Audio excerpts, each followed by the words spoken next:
सत्संगत्वे निस्संगत्वं निस्संगत्वे निर्मोहत्वं निर्मोहत्वे निश्चलतत्वं निश्चलतत्वे जीवन्मुक्तिः पुनरपि जननं पुनरपि मरणं पुनरपि जननी जठरे शयनम् इह संसारे बहुदुस्तारे कृपया पारे पाहि मुरा।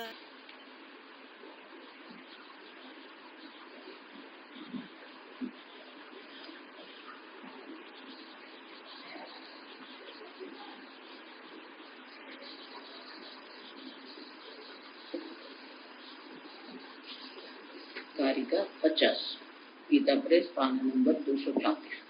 न निर्गता अलाताते न निर्गता अलाताते द्रव्यत्वाभावयोगतः द्रव्यत्वाभावयोगतः विज्ञानेऽपि तथैव स्युः विज्ञानेऽपि तथैव स्युः आभासस्य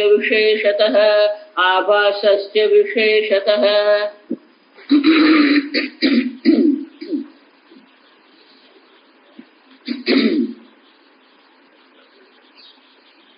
भाष्य। न निर्गता अलातात्ते आभास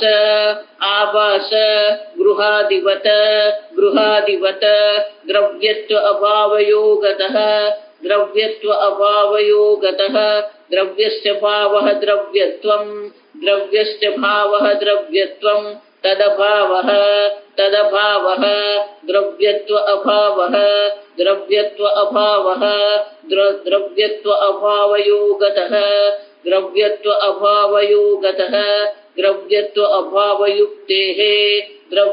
अभावयुक्तेः वस्तुत्व अभावात् इत्यर्थः वस्तुनः हि प्रवेशादि संभवति न अवस्तुनः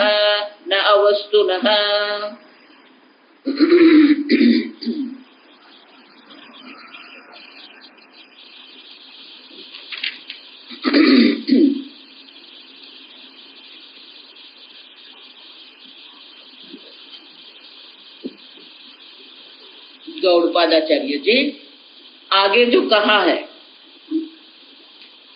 न किंचित जायते कश्चित, कुछ भी उत्पन्न नहीं हुआ है, किसी से भी नहीं, कुतश्चित। तो क्यों उत्पन्न नहीं हुआ है?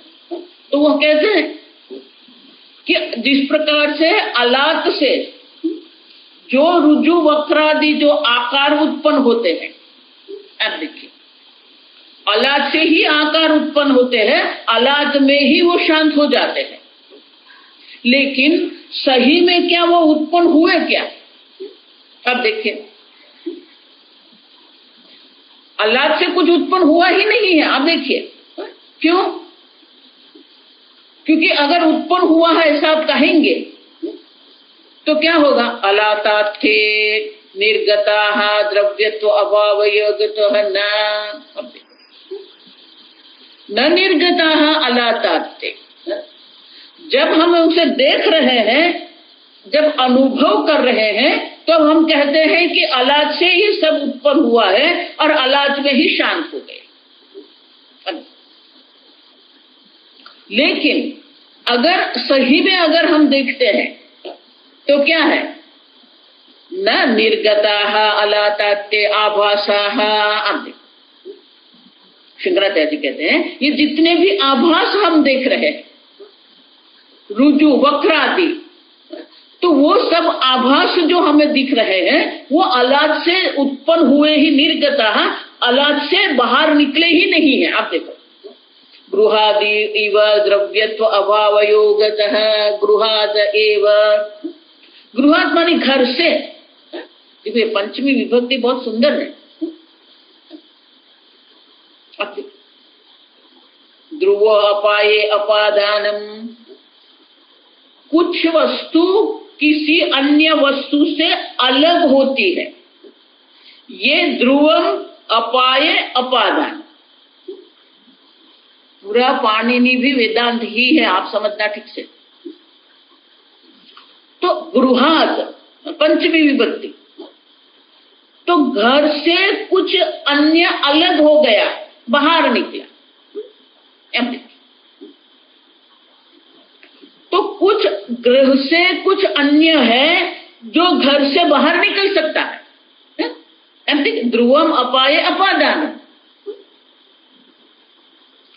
लेकिन अगर हम कहेंगे अलाद से अलातात, आप देखो पंचमी, अलाद से ये उत्पन्न हुए हैं,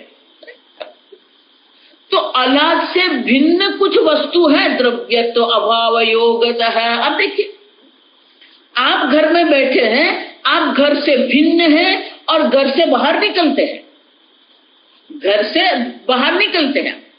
अब देखिए, उसी प्रकार से ये वृजु वक्रादि जो आकार है, विविध आकार जो उत्पन्न होते हैं, अब देखिए, तो वो आकार सही में है क्या? गौड़पादाचार्य कहते हैं द्रव्यत्व अभाव योगतः है। अब देखो, तो द्रव्यत्व क्या है? देखो, ये बहुत सारे वेदांती लोग, पंडित लोग भी यहाँ पर अयोग्य अर्थघटन करते हैं।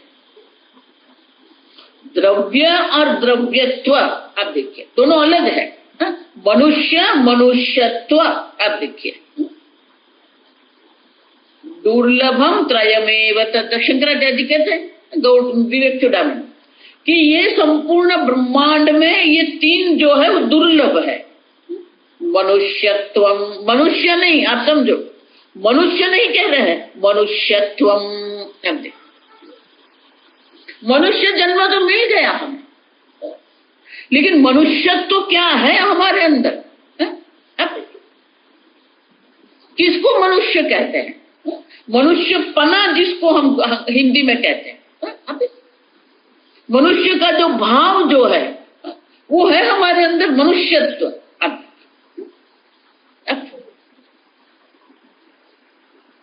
आहार निद्रा भय मैथुनाः मनराणाम पशुभिः समानाः। आहार निद्रा भय मैथुन, ये मनुष्य और पशु में समान ही है। एक धर्म विशेष है, एक धर्म विशेष है। धर्मेण हीन पशुभिः समानाः। तो मनुष्य को मनुष्यत्व क्या है? धर्म जो है, धर्म आपको मनुष्यत्व प्रदान करता है। अब समझो ये ठीक से, आपको मनुष्य को मनुष्य बनाने वाला जो है वो धर्म है। अगर धर्म नहीं है तो ये देखो, इसलिए संस्कृत में श्लोक है, अगर धर्म नहीं जिसके जीवन में, मूल्य जिसके जीवन में नहीं है, नैतिकता जिसके जीवन में नहीं है, तो वो कौन है? बोले पुच्छ रहित दो पैर वाला पशु ही है वो। अब सब देह मात्र से कोई मनुष्य नहीं बन जाता, वो मनुष्यत्व होना चाहिए। एक धर्म विशेष। आप देखिए, मनुष्यत्व जो है वो धर्म है। अब समझो, अब वो मनुष्यत्व ही नहीं है। आप देखिए, उसी प्रकार से द्रव्यत्व अयोग, तो द्रव्यत्व माने क्या? शंकराचार्य कहते हैं द्रव्य स्वभाव द्रव्यत्वम। द्रव्यत्व का जो पना जो है, वो जो द्रव्य पना जो है, आप देखिए, तो वो द्रव्यत्व जो है माने कि कोई वास्तविकता उनकी है क्या? द्रव्य तद अभाव, द्रव्यत्व अभाव है, तो उनका द्रव्यत्व है ही नहीं। भले आपको आकार दिख रहे हैं, लेकिन वहां कोई द्रव्यत्व है नहीं है। आप देखिए, वस्तुत्व नहीं है। आप देखो, द्रव्यत्व अभाव योगतः, द्रव्यत्व अभाव युक्ते, योग माने युक्ते, द्रव्यत्व का अभाव होने, द्रव्यत्व के अभाव से युक्त होने के कारण वस्तुत्व अभाव, अभावात् इत्यर्थः। आप देखिए, जिसको आप रुजु आदि आकार कहते हैं, आभास है वो। आभास है माने कि सही में वहां है ही नहीं, कोई वस्तुत्व वास्तविकता वहां है ही नहीं। आप देखिए, अब जल दिख रहे हैं आपको, रण प्रदेश में जाएंगे तो आपको जल दिखेगा, लेकिन जलत्व वहां पर है नहीं है। आप देखिए, आप समझ, आकाश में आपको नीलिमा दिख रही है, लेकिन आकाश में नीलत्व है क्या? नहीं है। उसी प्रकार से आप जो ये आलाद से उत्पन्न हुए आप कह रहे हैं, लेकिन आलाद से जो उत्पन्न हुए हैं उसका कोई द्रव्यत्व है ही नहीं। आप देखिए, उसका कोई वस्तुत्व नहीं है। आप समझो, और इसलिए शंकराचार्य कहते हैं वस्तुनः ही प्रवेशादि संभवति। अगर कोई वस्तु है तो उनका प्रवेश भी हो सकता है, निर्गता वहां से बाहर निकल भी सकता है। जिस प्रकार से मैंने कहा, आप घर में बैठे हैं तो आप घर में प्रवेश, घर से बाहर निकल सकते हैं, बाहर है तो घर के अंदर आप प्रवेश कर सकते हैं, लेकिन है ही नहीं। आप देखिए, अगर कोई वस्तु है तो उसकी उत्पत्ति हम कहेंगे, उनका प्रवेश कहेंगे, उनका निर्गमन कहेंगे। अब देखिए, है ही नहीं। अन अवस्तुनः। अब देखिए, देखो गड़ा है ही नहीं। आप समझो, घड़ा जिसको आप कह रहे हैं वो गड़ा है ही नहीं। मिट्टी से घड़ा उत्पन्न हुआ जब आप कहते हैं, लेकिन गड़ा है क्या? गड़े नाम की मिट्टी से भिन्न गड़े नाम की कोई वस्तु है? नहीं है। आप देखिए, अब घट को सिद्ध करो पहले, फिर उसकी उत्पत्ति और नाश की बात हम करेंगे। और इसलिए शंकराचार्य कहते हैं जो कोई वस्तु है अगर, तो उनका प्रवेश और निर्गमन हो सकता है, लेकिन ये जिसको आप कह रहे हैं वो तो क्या है? हम आगे देखिए, 3 प्रकार के आभास है। जाति आभास है, चल आभास है, वस्तुत्व आभास है। अब देखो, उत्पत्ति भी आभास है, चल कर्म भी आभास है। अब देखिए, वस्तुत्व जिसको आप कह रहे हैं वो भी आभास मात्र है, दिख रहा है। आभास माने दिखता है, एपियरेंस अंग्रेजी में, वो आपको दिख रहा है, सही में वो नहीं है। आप समझो, तो इस प्रकार से गौड़ बदाजी दृष्टांत को लेके कहते हैं कि जिस प्रकार से अलात से कुछ रुजु वक्रादि आकार उत्पन्न हुए ही नहीं है, दिख रहे हैं। जब दिख रहे हैं तब हम कहते हैं कि अलाद से ही ये उत्पन्न हुए, अलाद में ही ये प्रवेश करते हैं। लेकिन अगर सही में हम देखते हैं तो कुछ उत्पन्न हुआ भी नहीं है, कुछ प्रवेश करता भी नहीं है। और इसीलिए विज्ञानेपि तथैव स्युः अभाव आभासस्य अविशेषतः।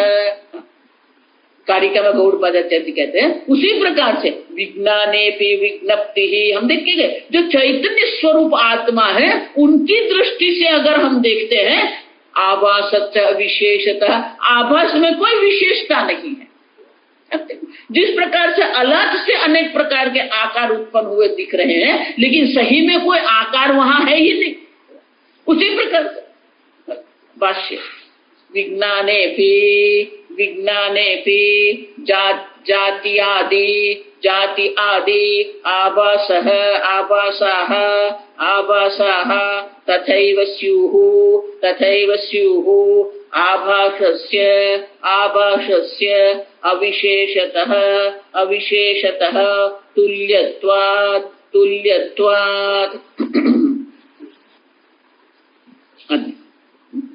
विज्ञानेपि, चैतन्य की दृष्टि से भी जाति आभास है, चल आभास है, वस्तु आभास जो है।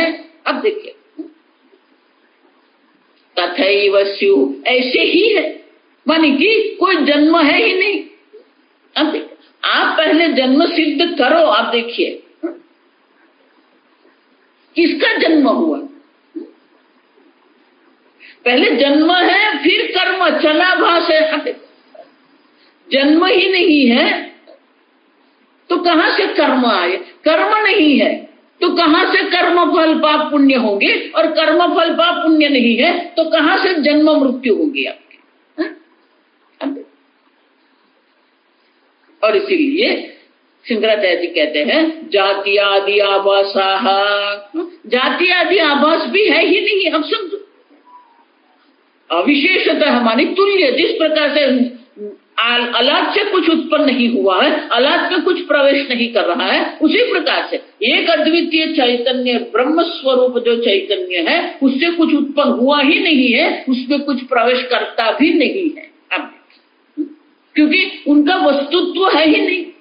जिसको आप उत्पन्न करने की बात कर रहे हैं, पहले उनका वस्तुत्व तो सिद्ध करो। उनका वस्तुत्व सिद्ध होता ही नहीं है। और इसीलिए कुछ उत्पन्न हुआ भी नहीं है, कुछ किसी का नाश भी नहीं होता, न उत्पत्ति न प्रलय है। अब देखिए, हम देखिए न बंध न मोक्ष है। आप देखिए,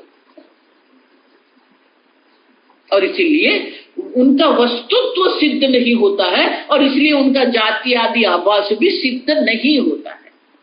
आगे की करें,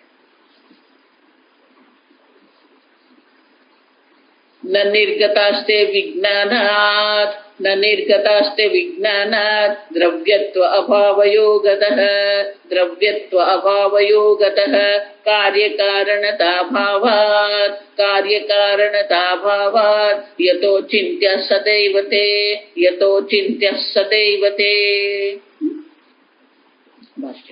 अलातेन अलातेन समानं सर्वं विज्ञानस्य, समानं सर्वं विज्ञानस्य सदा अचलत्वं तु, सदा अचलत्वं तु विज्ञानस्य विशेषः, विज्ञानस्य विशेषतः।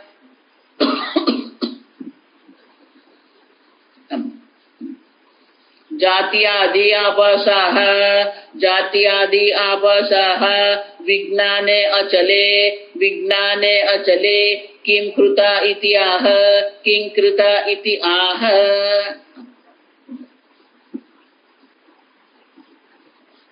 आगे कहा ना अविशेषतः तुल्यत्व, अविशेष मानी कोई विशेषता नहीं, समानता है। तो किस प्रकार से विशेषता नहीं है? अब तुल्यत्व जो है वो किस प्रकार से तुल्यत्व है वो यहाँ सिद्ध करते हैं। नहीं तस्मिन् विज्ञाने यथा कथंचित् चलनम चलनवती ततः अन्यस्मात् कस्माच्चित् आगत्य जन्मादि आभासाः तत्र भवितुम् अर्हति। तस्मिन् विज्ञाने यथा कथंचित् चलनवती, ये विज्ञान जो है, अगर विज्ञान में कोई चलन है, अलातेन समानम सर्वम विज्ञानस्य, अलात और विज्ञान दोनों में समान है। अलात एक बिंदु मात्र ही है, उनमें न तो कोई चलन है, न कोई आकार है, न कोई उत्पत्ति है, न कोई संहार है। आप देखिए, उसी प्रकार से विज्ञान में भी क्या है? सदा अचलत्वं विज्ञानस्य विशेष है। आप देखिए, अब विज्ञान जो है अचल, अब कोई चलन नहीं है। अचलोयम सनातनः। अब देखो, तो चलन ही नहीं है।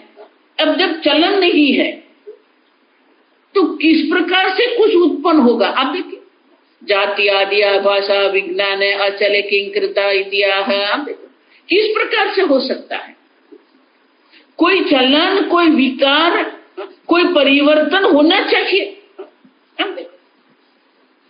लेकिन विज्ञान में कोई चलन भी नहीं है, कोई परिवर्तन नहीं है, कोई विकार नहीं है, तो कैसे उत्पन्न होगा? आप समझो। और इसीलिए जिस प्रकार से अलाद से रुजु वक्र आदि आकार जो है, आभास जो है, वो मिथ्या है ही नहीं, उसी प्रकार से जाति आदि आभासा विज्ञान चले किंकृता हा इत्याह। किंकृता किस प्रकार से उत्पन्न होंगे? आप देखो, उत्पन्न हुए ही नहीं है। आप समझो, और अगर वो उत्पन्न ही हुआ है, आप देखिए, तो अगर उत्पन्न ही हुए तो क्या है? तो अभी तो मुत्सहन्ते प्रतीति अभावस्य तुल्यत्वात् नापि तदेव विज्ञानम प्रविशति। अब उनके विज्ञान से उनकी उत्पत्ति नहीं हुई है और विज्ञान में उनका प्रवेश भी नहीं है। आप समझो,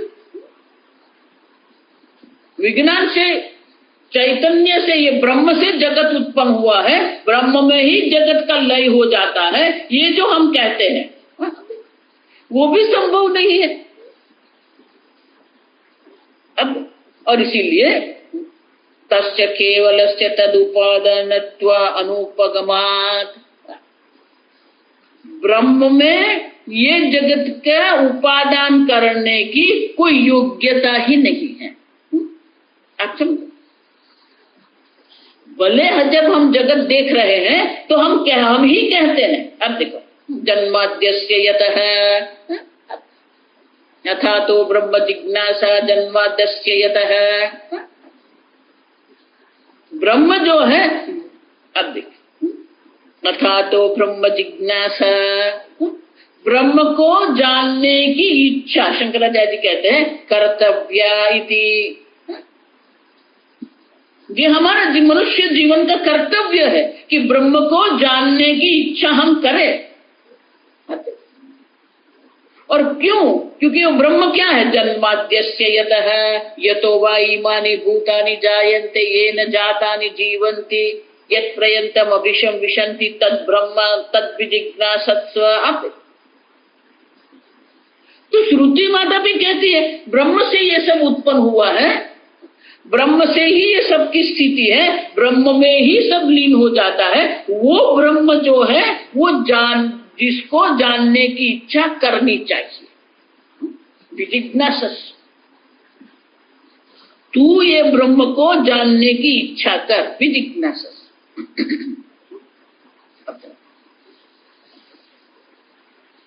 तो क्या सही में ये सब उत्पन्न हुआ है क्या? श्रुति माता भी कह रही है। और अगर ये सही में उत्पन्न हुआ कहेंगे तो ब्रह्म में क्या है? उपादानत्वम, उपादान कारण है। मिट्टी से घड़ा उत्पन्न हुआ, मिट्टी में घड़ा रहता है, मिट्टी में ही घड़े का नाश हो जाता है, तो मिट्टी जो है वो घड़े के उपादान कारण है। आप तो बोले उसी प्रकार से ये जो ब्रह्म, जो विज्ञानम ब्रह्म हम कहते हैं, क्या वो उपादान कारण है? तो आनंद गिरी महाराज कहते हैं तस्य केवल से तद उपादानत्व अनुपगमात्। अब देखो, उपादानत्व है ही नहीं। आप देखिए, अब समझो, ब्रह्म किसी का उपादान कारण नहीं है, क्योंकि ब्रह्म में किसी के उपादान कारण बनने की कोई संभावना ही नहीं है। अंग्रेजी उसको पोटेंशियलिटी कहते हैं। मिट्टी में घड़े बनने की संभावना है, जल में, आकाश में, वायु में, अग्नि में घड़े बनने की संभावना नहीं है। आप समझो ठीक से। मिट्टी माने की पृथ्वी, वो धातु भी हो सकते हैं। तो क्या ब्रह्म में ये जगत बनने की संभावना है? नहीं, वो भी नहीं है। मिट्टी की दृष्टि से तो घड़े बनने की संभावना है वहां पर, ये संभावना भी नहीं है। आप समझो, जब घड़े में उपादानत्व ही नहीं है, जगत बनने की सामग्री ब्रह्म में नहीं है। आप समझो, क्योंकि ब्रह्म जो है वो सर्वव्यापी है, निराकार है, निर्गुण है। और जिस जगत को आप देख रहे हैं वो क्या है? साकार है, सगुण है। अब देखिए, तो ब्रह्म निर्गुण निराकार है, सर्वव्यापी है, और ये जगत सगुण साकार है, अल्प है। अब दोनों में कोई संबंध ही नहीं है। आप देखिए, आप समझे, इसीलिए ब्रह्म में ये जगत बनने की कोई संभावना है ही नहीं। आप समझो, देखो, अब ब्रह्म से उन जगत उत्पन्न होने की संभावना ही नहीं है, तो ब्रह्म में जगत प्रवेश करेगा वो भी कैसे आप कह सकते हो? नचते विज्ञाने प्रवेष्टुम समर्थः ततः निर्गतुम वापारयन्ति, आप देखो तेषाम अवस्थित्व आदि, आप देखो वो है ही नहीं। आप देखो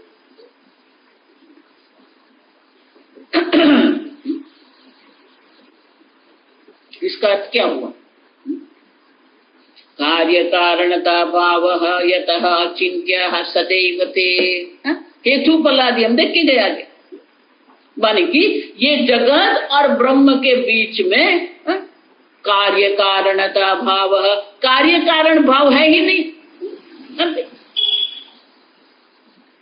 जगत नाम की कोई वस्तु सिद्ध नहीं होती है,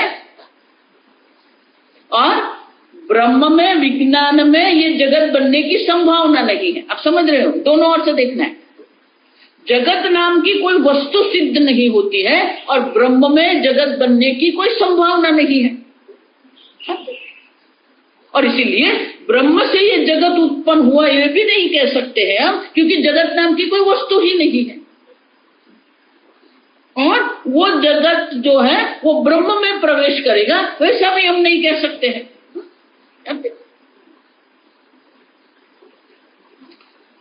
और इसीलिए आगे बस कार्य कारणता भावात्, कार्य कारणता भावात् जन्य जनकत्व, जन्य जनकत्व अनुपपत्तेः, अनुपपत्तेः अभाव रूपत्वात्, अभाव रूपत्वात् अचिन्त्याः ते, अचिन्त्याः ते यतः सदैव, यतः सदैव। अब देख, कार्य कारणता भावात् यतः अचिन्त्याः सदैव ते, जाति आभास, चलाभास, वस्तुत्व आभास, वो कैसे हो सकता है जब कार्य कारणता का भाव ही नहीं है? कार्य कारणता अभावात्, कार्य कारण मान क्या है? जन्य जनकत्व, अनुपपत्ति, अनुपपत्ति मानी वो तर्क से आप सिद्ध ही नहीं कर सकते। देखो इसलिए मैं कहती हूँ वेदांत जो आपको तर्क देते हैं ऐसा तर्क आप कहीं भी जाके देखिए। आपको अगर लगता है कि विज्ञान तर्कबद्ध है, कोई तर्क नहीं, आप समझो वेदांत जो हमें तर्क देते हैं वो तर्क आपका कोई विज्ञान भी उसे मना नहीं कर सकते, उसका निराकरण नहीं कर सकते। आप जो चैतन्य स्वरूप आत्मा है उनका अभाव की कोई संभावना ही नहीं है, आप देखिए।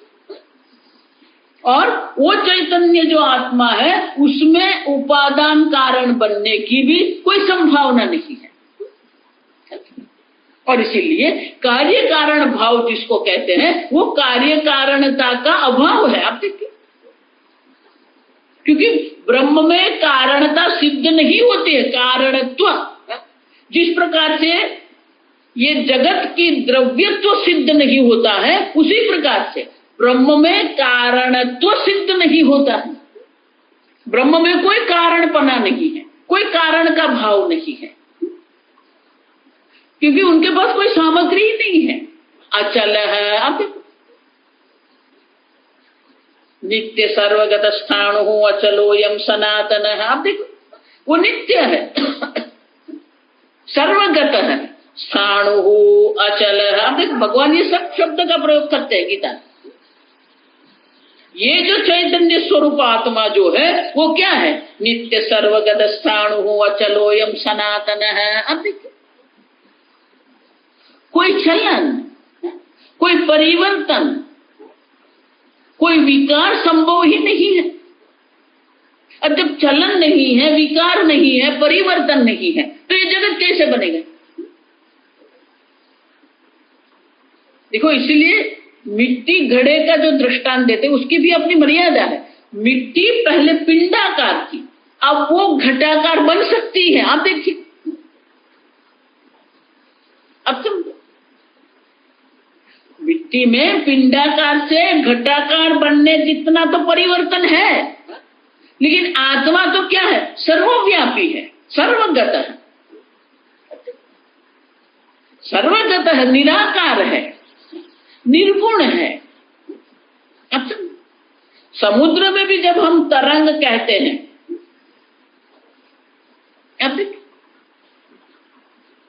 तो ब्रह्म जो है उसमें तो कोई तरंग भी नहीं है। अच्छा,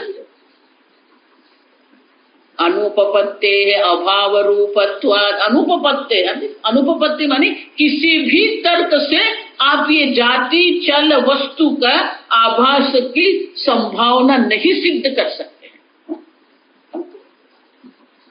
और इसीलिए अचिंत्याहाते, अचिंत्य,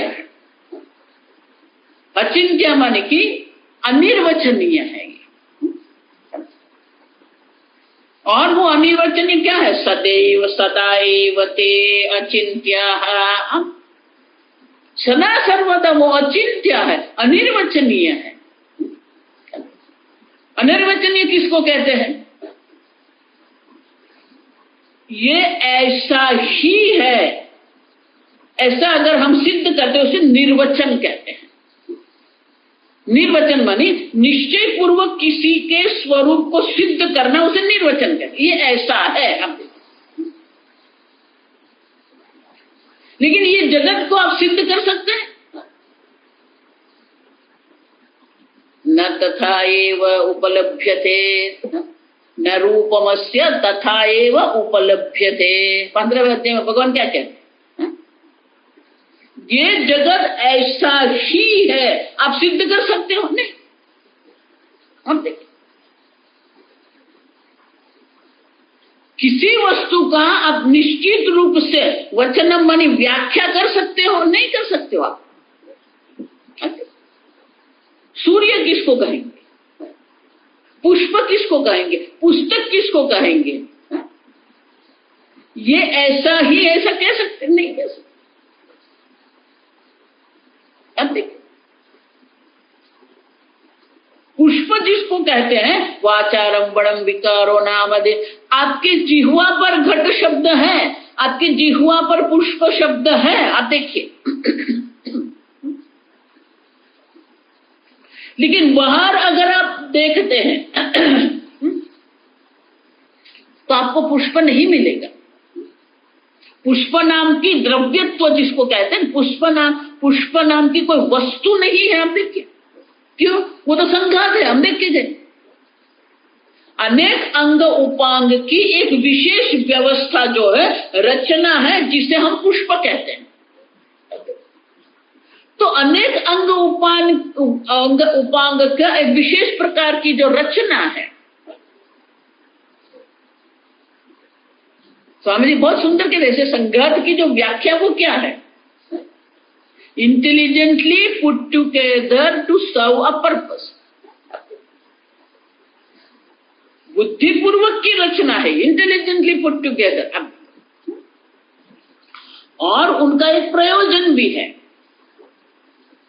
लेकिन किसी का प्रयोजन है और बुद्धिपूर्वक की रचना है, मानी वो सत्य सिद्ध होगा? नहीं, उसका वस्तुत्व नहीं सिद्ध होता है।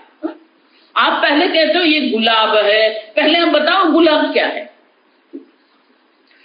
जो दल है, पंखुड़ी, उसको आप कहेंगे ये गुलाब है? नहीं। पुकेसर अंदर है, उसको कहेंगे? नहीं। उसका जो वज्र है वो नहीं। आप देखिए, प्रत्येक स्तर पर आप देखेंगे वो संघात सिद्ध होता है।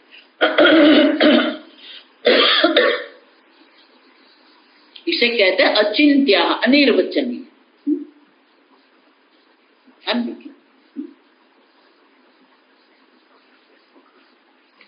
किसी भी वस्तु आप कभी भी सिद्ध नहीं कर सकते। ये मनुष्य देह कहते हैं, मस्तक मनुष्य देह नहीं, ये हस्त मनुष्य देह नहीं, ये बाहु मनुष्य देह नहीं, ये धड़ मनुष्य देह नहीं। अब देखिए, ये सबकी विशेष प्रकार की एक जो रचना है, उसे हम देह कहते हैं, संघात है।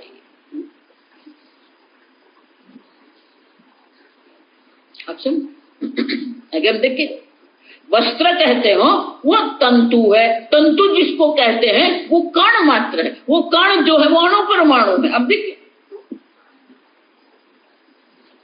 और इसीलिए उनकी वस्तुता जो है, वस्तुत्व जो वो सिद्ध नहीं होता है।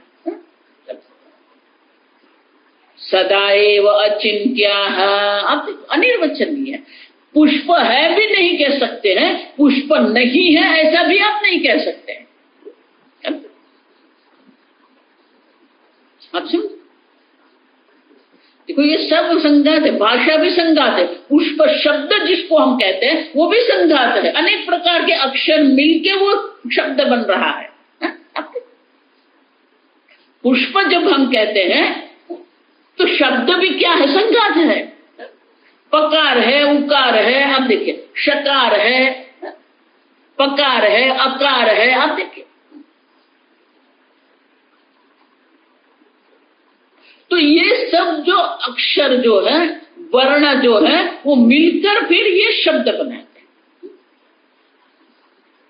अच्छा, पू अक्षर है, पू अक्षर में दो वर्ण है, पकार है और उकार है। अच्छा, और पकार आप जिसको कह रहे हो वो भी क्या है, ध्वनि है। अब एक विशेष प्रकार के ध्वनि को आपने एक नाम दिया, ये पकार, ये अकार, ये ककार। आप देखिए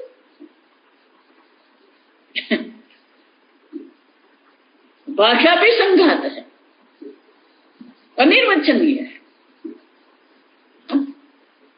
और इसीलिए सदैव ये संपूर्ण विश्व जिसको हम कहते हैं, जो ब्रह्म से उत्पन्न हुआ हम कहते हैं, वो अनिर्वचनीय है। उसकी कोई वस्तुता सिद्ध होती ही नहीं है। पुष्प नाम की वस्तु सिद्ध नहीं होती है। फिर किस पुष्प की उत्पत्ति की बात करते हो, किस पुष्प के प्रवेश की बात आप कर रहे हो। और इसलिए अनिर्वचनीय है, अचिंत्य है, माने कि वो अनिर्वचनीय है। शंकराचार्य जी स्वयं दर्शाते हैं, यथा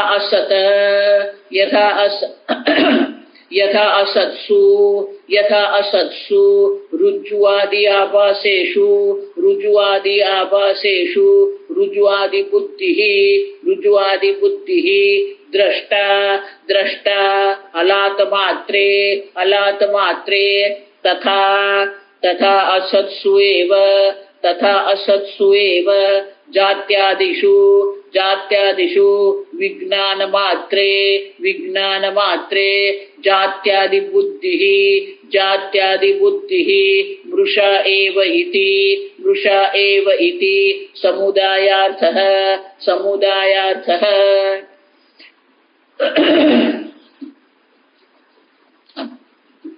अनिर्वचनीय है, जिसका निरूपण या जिसका रूप निश्चित हम नहीं कर सकते।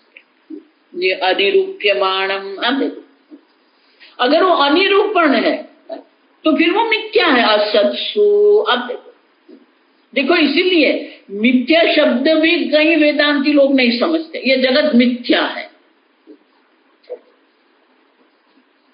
अब जगत मिथ्या है मानी क्या है, मिथ्या है मानी है ही नहीं। आप देखिए मिथ्या शब्द जिसको हम कहते हैं, वो मिथ्या शब्द भी क्या है, वो किसी वस्तु का निर्देश करने वाला नहीं है शब्द। असत्सु रुजुआदि आभासेषु है ही नहीं, रुजु आदि आभास जो हमें दिख रहा है वो है ही नहीं। आप देखिए रुजुआदि बुद्धि ही दृष्टा, जो रुजु आदि बुद्धि हमारे मन में हो रही है, अलात मात्रे तथा, अलात में हम ये रुजु आदि आकार देख रहे हैं, लेकिन सही में वहां नहीं है ये। उसी प्रकार से तथा असत्सुएव जात्यादिषु, जाति चल वस्तु ये हम देख रहे हैं, आभास मानी वो दिख रहा है हमें। लेकिन सही में नहीं है वहां पर। विज्ञान मात्र वो क्या है? एक अद्वितीय चैतन्य मात्र है। आप देखो, विज्ञान मात्र विज्ञान प्रतीयमानम सर्वम। आप देखो,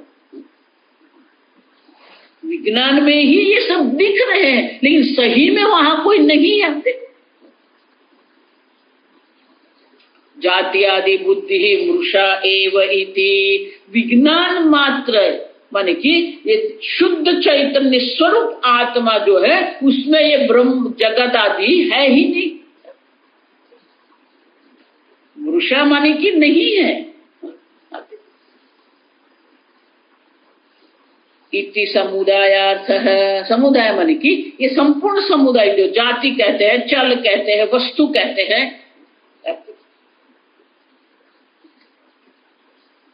अनिर्वचनीय है भी नहीं कह सकते हैं, नहीं भी नहीं कह सकते हैं। गड़ा है भी नहीं कह सकते हैं, क्योंकि मिट्टी से भिन्न उनका कोई अस्तित्व नहीं है। और गड़ा नहीं है भी नहीं कह सकते हैं, क्योंकि घड़े में हम जल भरते हैं, मिट्टी में जल नहीं भर सकते। पुष्प नहीं है भी नहीं कह सकते हैं, पुष्प है भी नहीं कह सकते हैं। सदसद्भ्याम अनिर्वचनीयम। अब ये मिथ्या की एक व्याख्या है। अच्छा, इसी प्रकार से जिसको आप मन की वृत्ति कहते हैं, वो वृत्ति भी क्या है? वही है। अच्छा, और इसीलिए आप जो भी कह रहे हैं, शंकराचार्य कहते हैं मृषा एव इति। समुदायार्थ मानी अगर संक्षेप में कहते हैं तो उसका अर्थ यही है। समुदायार्थ मानी कि ये 51 और 52 जो श्लोक है, समुदाय मानी दोनों श्लोक का एक साथ अर्थ यही रहता है। आप समझो, कुछ उत्पन्न नहीं हुआ है। आप देखिए, कुछ शांत भी नहीं होता है, न कार्य है न कारण है। कारण नहीं माने कि ब्रह्म में कारणत्व है ही नहीं। जब कारणत्व ही नहीं है तो कार्यत्व कहां से आएगा? देखो, पहले से मैं इसलिए कह रही हूं, ब्रह्म में ये जगत के कारण बनने की कोई संभावना नहीं है। और इसीलिए जब कारण भाव का ही अभाव है तो फिर कार्य कहां से आएगा?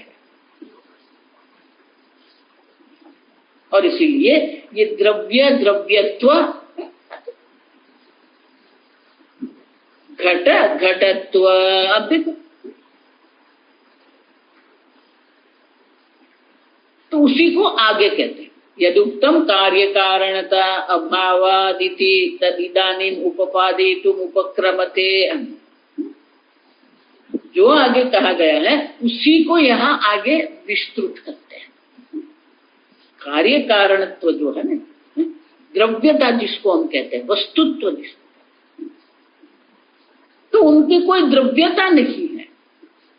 अब ये द्रव्यता अन्य प्रकार से भी हम देख सकते हैं। आप सुनो, आप कहते हो घड़ा है, आप देखिए,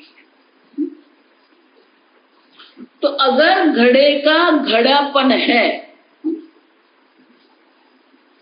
तो उनकी द्रव्यता है। द्रव्यता मानी उनका वजन, भार होना चाहिए, तभी तो द्रव्यता कहेंगे ना हम। तो घड़े का वजन क्या है, भार क्या है? आप देखिए, समझ रहे? घड़े की कोई द्रव्यता नहीं है, घड़े का कोई वजन भार नहीं है। 1 किलो मिट्टी है, उसी से 1 किलो घड़ा बना, लेकिन घड़े में द्रव्यता नहीं है। जो वजन जो है, भार जो है, वो तो किसका है? मिट्टी का। 10 ग्राम सुवर्ण से आप हार बनाते हैं, तो जो 10 ग्राम जो आप कह रहे हैं, जो द्रव्यता आप कह रहे हैं सुवर्ण की, वो हार में नहीं है। आप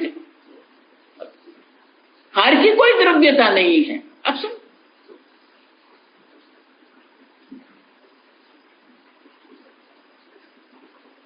और इसीलिए द्रव्य भी नहीं है, द्रव्यत्व भी नहीं है। समझ रहे हो? हार भी नहीं है, हार पना भी नहीं है। और उसी को समझाने के लिए ये ये कारिका है। अच्छा, अवयव द्रव्य अवयव द्रव्यस्य उपादानम। अवयव है द्रव्यत्व। देखो, अवयव माने विशेष आकार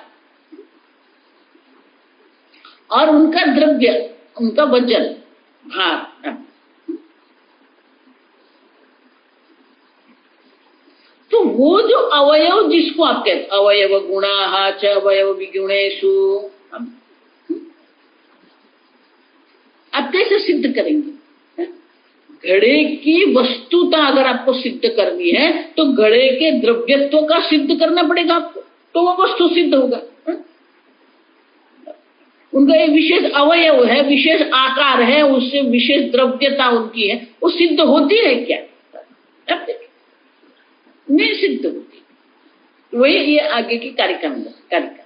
द्रव्यम द्रव्यस्य हेतु स्यात्, द्रव्यम द्रव्यस्य हेतु स्यात्, अन्यत् अन्यस्य चैव हि, अन्य अन्यस्य चैव हि, द्रव्यत्वम् अन्य भावो वा, द्रव्यत्व अन्य भावो वा, धर्माणां नोपपद्यते, धर्माणां नोपपद्यते। द्रव्यम द्रव्यस्य हेतुः। भाष्य। अजम एकम आत्मतत्त्वमिति स्थितं तत्र यैहि अपि कार्यकारणभावः कल्प्यते तेषां द्रव्यं द्रव्यस्य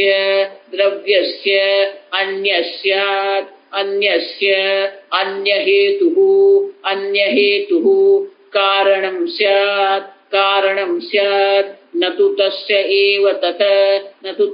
एव तत्। अजम एकम आत्मतत्वम इति स्थितम। स्थितम माने निश्चितम। निश्चित यही हुआ है, एक अद्वितीय आत्म तत्व मात्र है जो आप है। आप एक अद्वितीय अज जन्म रहित शुद्ध चैतन्य स्वरूप तत्व है। स्थित मन ये सिद्ध हो गया। तत्र यही अपि, उस आत्म तत्व की दृष्टि से जिन लोगों के द्वारा कार्य कारण भाव कल्प्यते, जो लोगों के द्वारा ये कार्य कारण भाव की कल्पना की गई है, आप देखिए, यही जिन लोगों के द्वारा ये कार्य कारण भाव की कल्पना की गई है, उन लोगों के लिए तेषां द्रव्यम द्रव्यस्य अन्यस्य अन्य हेतु हो। अब देखो, एक द्रव्य दूसरे द्रव्य का हेतु है। अब देखो,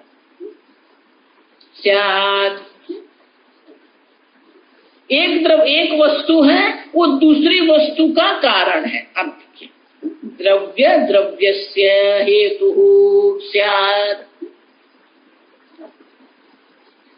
तो वो कैसे होगा? एक द्रव्य है मिट्टी उनके दृष्टि से, दूसरा द्रव्य है घट। तो ये मिट्टी नाम का द्रव्य जो है वो घट नाम के द्रव्य का कारण है। द्रव्यम द्रव्यस्य कारण। अब देखिए, हेतु, तो वो कैसे होगा? द्रव्यम द्रव्यस्य अन्यस्य अन्य हेतु कारणम स्यात्। एक द्रव्य दूसरे द्रव्य के लिए कारण है, ये उनका सिद्धांत है। आप समझो। तो बोलो वो कैसे संभव होगा? अब देखो,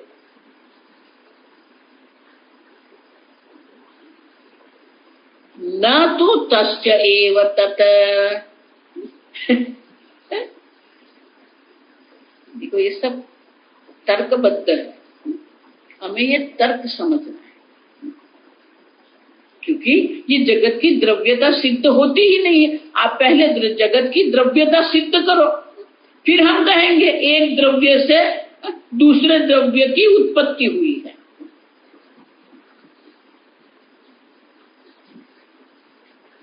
उसका क्या अर्थ हुआ? न तु तस्य एव तत्।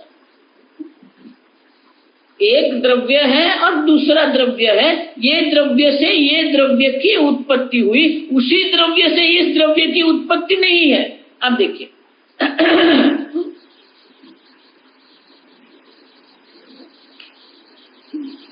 मिट्टी से घड़े की उत्पत्ति कहते हैं, तो मिट्टी कारण है और घड़ा कार्य है, और उन लोगों के लिए दोनों द्रव्य है। लेकिन वो कैसे संभव है? कारणम न स्यात्। अब देखो, मिट्टी जो है वो घड़े नाम के द्रव्य का कारण नहीं हो सकता है, क्योंकि घड़े नाम का द्रव्य है ही नहीं। आप देखो, न तस्यैव तत्। जब घड़े द्रव्य सिद्ध नहीं होता है तो मिट्टी द्रव्य में कारण कहां से आप लाएंगे? अब देखिए, क्योंकि वही द्रव्य का कारण वही द्रव्य नहीं हो सकता है। मिट्टी मिट्टी का कारण तो नहीं हो सकती है, लेकिन मिट्टी द्रव्य जो है वो घट द्रव्य के लिए कारण आप कह रहे हैं, वो भी संभव नहीं है। एक द्रव्य दूसरे द्रव्य का कारण कैसे हो सकता है? क्योंकि जब आप कहते हैं द्रव्य मानी वो है, आप देखिए, समझ रहे? घड़ा नाम का द्रव्य है ही, तो फिर वो मिट्टी उनका कारण कैसे होगा? मिट्टी उसका कारण नहीं बन सकती, क्योंकि वो घड़ा नाम का द्रव्य है ही नहीं है। उसके लिए कुछ कारण है, कुछ उत्पत्ति होती है। पहले से ही वो कह रहे हैं कि एक द्रव्य है मिट्टी, दूसरा द्रव्य है घट। अब देखिए, अब समझ रहे? दोनों ओर से फंस जाते हैं। अगर घट नाम का द्रव्य है ही, तो फिर मिट्टी के कारणत्व की बात कहां से आएगी?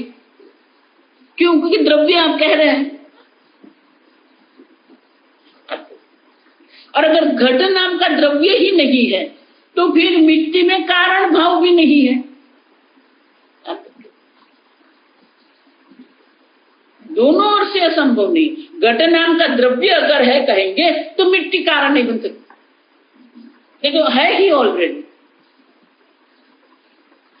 और इसीलिए न तु तस्यैव तत्, उसी का कारण घट नाम के द्रव्य जो सिद्ध आप कर रहे हैं, उसी का कारण मिट्टी नहीं बन सकती, अन्य द्रव्य नहीं बन सकता, क्योंकि वो द्रव्य है ही। और अगर आप कहते हैं कि घड़े नाम का द्रव्य है ही नहीं, तो मिट्टी में कारणत्व भी नहीं है। आप देखिए,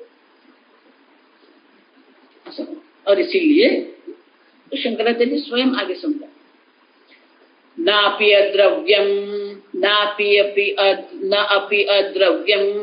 अपि अद्रव्यम कस्यचित् कारणं स्वतंत्रं दृष्टं लोके।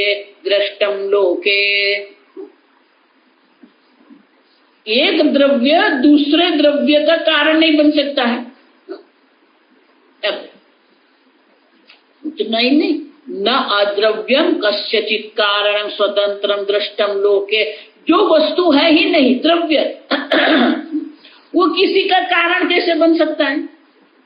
न दृष्टि लोक में हम देखते हैं कि जो वस्तु है ही नहीं वो किसी और के लिए कारण कैसे बनेगा? आकाश पुष्प ही नहीं है, फिर आकाश पुष्प का मुकुट बनाया। आप देखो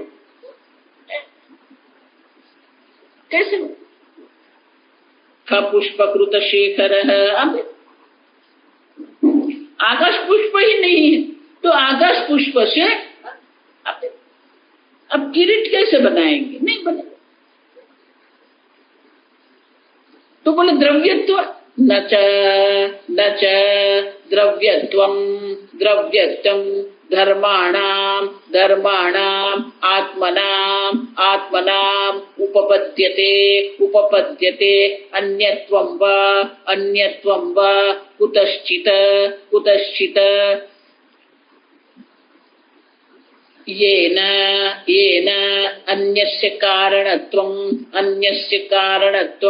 कार्यत्वं वा प्रतिपद्यते कार्यत्वं वा प्रतिपद्यते।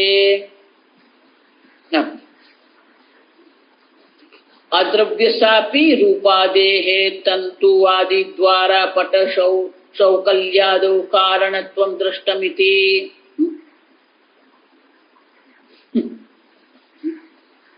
अद्रव्यस्य जो है ही नहीं, आप देखिए उनका कोई कारण संभव नहीं है। लेकिन न च द्रव्यत्वं धर्माणाम आत्मनः आत्मनाम, आत्मा जिसको हम कहते हैं, जो वस्तु है, आप देखो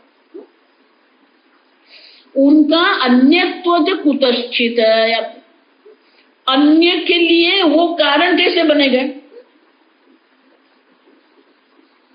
क्योंकि आत्मा में द्रव्यत्व नहीं है। आप देखो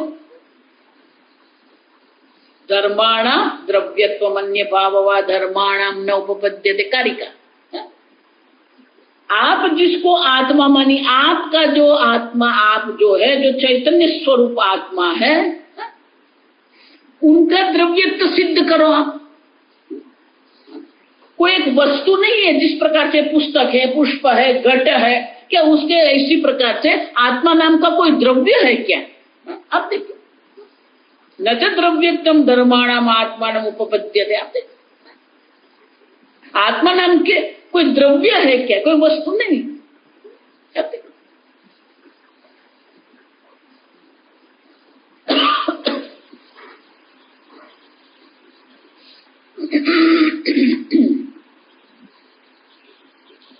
क्यों? निर्गुणत्वात्। आत्मा स्वयं क्या है?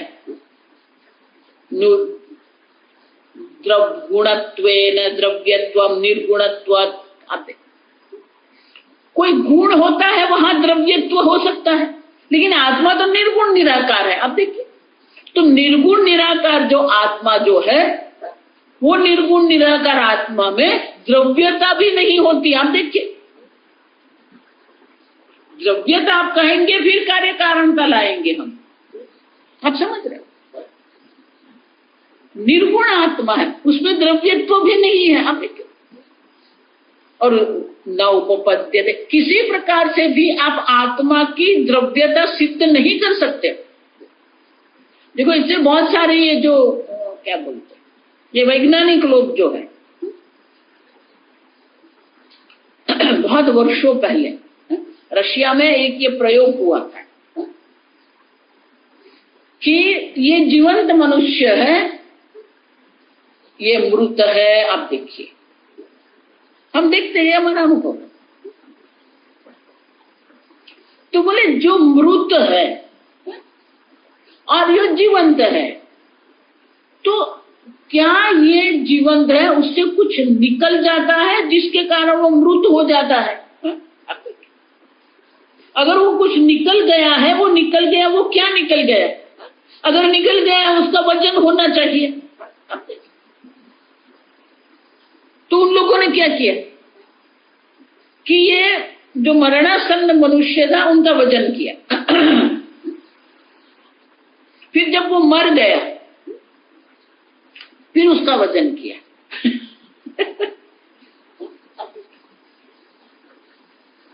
द्रव्यत्व न उपपद्य, आत्मा का भी कोई द्रव्यत्व है ही नहीं। आप देखिए अद्रव्यत्व, जहां कोई आकार है, गुण है, तो द्रव्यत्व होगा, लेकिन आत्मा में कोई द्रव्यत्व ही नहीं। अब अद्रव्यत्वम अन्य भावो वा धर्माणाम न उपपद्यते, आत्मा में कोई द्रव्यता भी नहीं है। अन्य भाव अन्यत्वम वा कुतश्चित् येन अन्यस्य कारणत्वं कार्यत्वं वा प्रतिपद्यते। अन्य भाव और अन्यत्व भी नहीं है। कुतश्चित् अन्यत्वं सर्वस्य सन्मात्रत्व एक सन्मात्रत्वेन एक रूपत्व प्रतिभानात्। शंकराचार्य यहाँ कोई विस्तार नहीं कर रहे, वो समझते हैं कि आगे सब कह के गए, वो सब आपको याद है।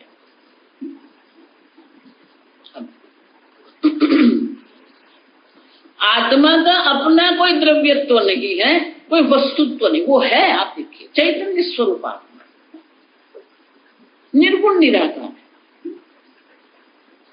उतना ही नहीं, अन्यत भाव,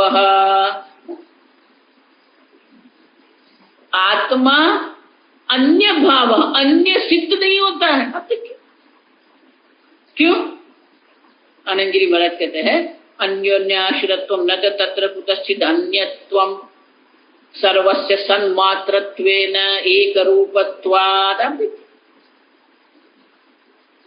आत्मा सदा सर्वदा सत्स्वरूप है, सतः अभावः न विद्यते। संपूर्ण जगत में सतरूप से वो आत्मा है, अन्य तो है ही नहीं। आप देखिए, आप जब कहते हैं पुस्तक है, आप देखिए तो है पना जो पुस्तक का है वो पुस्तक का नहीं है, वो आत्मा है। आप देखिए सन्मात्र है वो।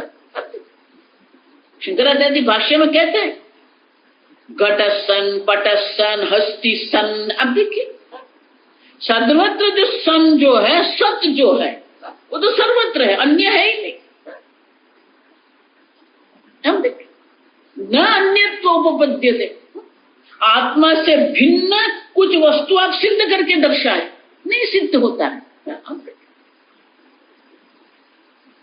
ये बहुत सूक्ष्म बात है। हमारे ऋषि मुनियों ने जो चिंतन किया है ना, अत्यंत सूक्ष्म चिंतन है। तो वो समझाते हैं कैसे, घटस्थन पटस्थन हस्तिसन, तो जो सत है वो सर्वत्र है। आप देखिए वो कैसे है, सर्वत्र द्वे बुद्धि। अब किसी भी वस्तु का जब ज्ञान प्राप्त करते हैं तो वहां दो बुद्धि होती। हम सोचते हैं मैं ये पुस्तक जानता हूं, तो ये पुस्तक बुद्धि मानते हैं हम। अब देखिए लेकिन एक नहीं है, पुस्तक मात्र नहीं है। हम देखिए द्वे बुद्धि, पुस्तक बुद्धि तो है ही, लेकिन पुस्तक है मानी अस्थि बुद्धि भी यहां पर है। आप देखिए घट सन कहते हैं तो घट बुद्धि भी है और सन मानी सद्बुद्धि है। सद्बुद्धि मानी हमारे सद मानी अस्तित्व, पुस्तक और पुस्तक का अस्तित्व। आप देखिए पटस्थन, पट बुद्धि भी है, सन बुद्धि भी है। आप देखिए हस्ति सन कहते हैं तो हस्ति बुद्धि भी है। आप देखिए और उसके अस्तित्व की बुद्धि भी है, सन बुद्धि भी है। आप देखिए तो आत्मा तो सत्स्वरूप सर्व से भिन्न है ही नहीं, अभिन्न है। आप देखिए सन्मात्रत्वेन एक रूपत्व। अब देखिए संपूर्ण जगत को सत्ता प्रदान करता है, किसी से भी अन्य आत्मा सिद्ध नहीं होता है। तो दो बुद्धि है, एक पुस्तक बुद्धि है और दूसरी सन बुद्धि है। अब देखिए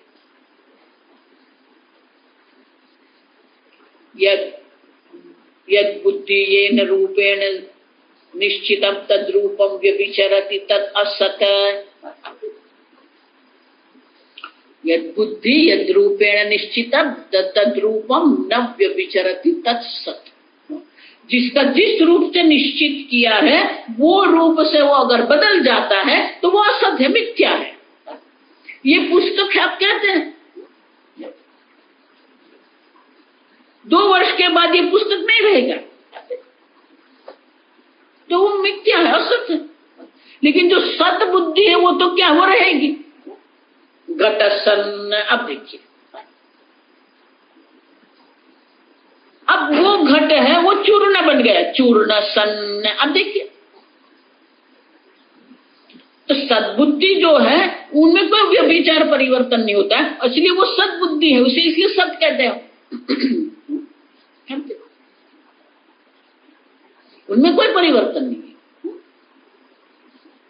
घट था तभी सद्बुद्धि थी, चूर्ण था तभी सद्बुद्धि है, मिट्टी कहते तभी सद्बुद्धि है। सन्मात्र एकत्व, अब सर्वत्र वो सद मात्र है। अन्यत्व माने अन्यत्व है ही नहीं। आत्मा जो सत स्वरूप है उससे भिन्न किसी का कोई अस्तित्व। द्रव्यत्व अन्यत्व, अब देखो,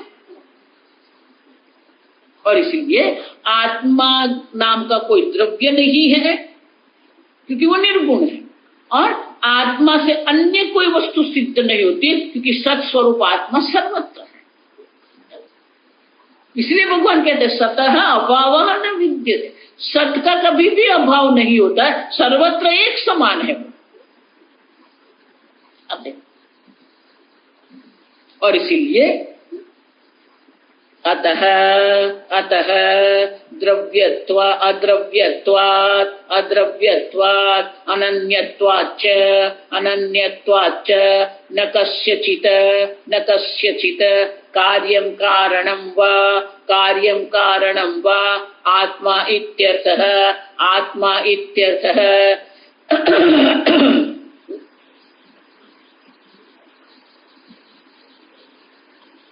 अतः अद्रव्यत्व अनन्यत्वात्, आत्मा कोई नाम का कोई द्रव्य नहीं है और आत्मा किसी से भी भिन्न नहीं है, और उसके कारण न कस्यचित् कार्यं कारणं व आत्मा इत्यर्थः, आत्मा न किसी का कार्य है, आत्मा न किसी का कारण है। आत्मा में कार्य कारण भाव का अभाव है, आप समझ, क्योंकि उनमें द्रव्यता भी नहीं है, अनन्यत्व भी नहीं है। अच्छा, अन्यत्व भी नहीं है, अनन्य है। सत रूप से सर्वत्र है वो, पृथ्वी सन्न, सूर्य सन्न, ब्रह्मांड सन्न, वो सत स्वरूप सर्वत्र है, सर्वव्यापी, नित्य सर्वगतः स्थाणु। आप देखिए, वो नित्य भी है, सर्वगत है, सर्वत्र सदरूप से है।